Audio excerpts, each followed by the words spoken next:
Halo semuanya, hari ini kita akan bedah salah satu konsep paling fundamental dalam iman Kristen.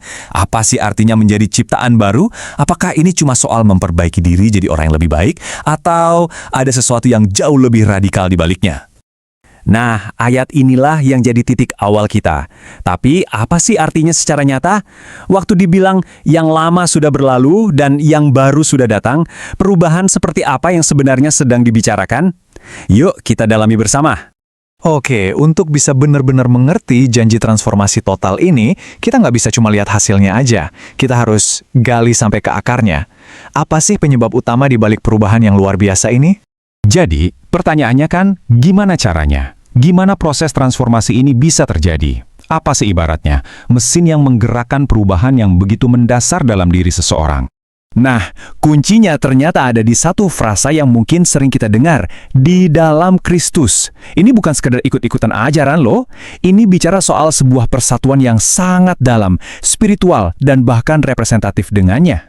Coba deh bayangin begini, menjadi di dalam Kristus, itu artinya kita secara rohani terikat dengan semua yang sudah Dia lakukan.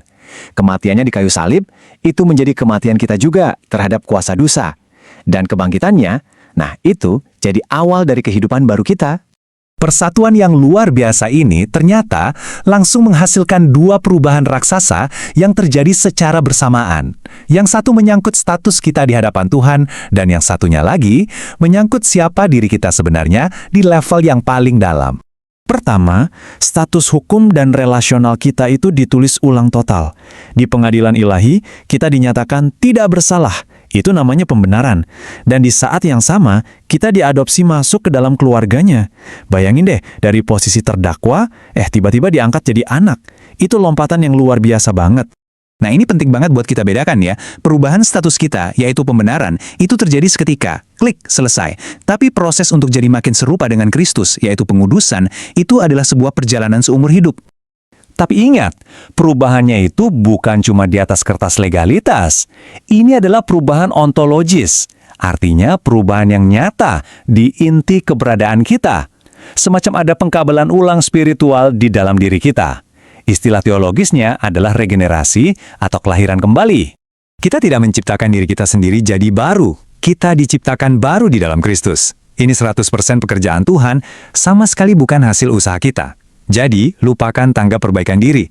Ini adalah anugerah murni dari atas. Oke, sekarang coba kita zoom out sedikit. Transformasi pribadi yang kita alami ini ternyata punya implikasi kosmik yang dahsyat dan menempatkan kita di sebuah momen waktu yang sangat unik. Istilah ciptaan baru ini sengaja banget dipilih. Kenapa? Karena ini mengingatkan kita langsung pada kisah penciptaan di kitab Kejadian. Ini mau bilang kalau keselamatan itu bukan sekedar perbaikan diri, tapi sebuah peristiwa level kosmik di mana Tuhan sedang memulai karya penciptaannya yang baru. Dan itu dimulai dari dalam diri kita. Nah, ini yang bikin posisi kita jadi unik. Kita hidup dalam sebuah tegangan waktu. Kita sudah ada dalam realitas ciptaan baru saat ini, tapi kita juga belum mengalami pengenapannya secara sempurna nanti. Kita seolah-olah hidup di antara dua zaman. Jadi, poin utamanya terus kenapa? Apa gunanya semua teologi ini buat kehidupan kita sehari-hari pas kita bangun di hari Senin pagi misalnya? Implikasinya, wah ini mengubah segalanya. Artinya, kekristenan itu bukan tentang moralisme. Bukan cuma soal, ayo coba lebih keras lagi jadi orang baik. Bukan. Ini tentang hidup mengalir dari identitas dan natur baru yang sudah diberikan pada kita. Perubahan itu dari dalam keluar, bukan sebaliknya. Gambar ini menjelaskannya dengan pas banget. Identitas itu mendahului tindakan. Akar dulu, baru buah.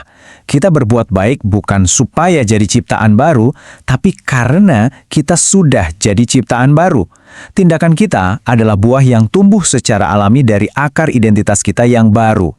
Dan pemahaman ini, teman-teman, ini adalah obat penawar buat legalisme.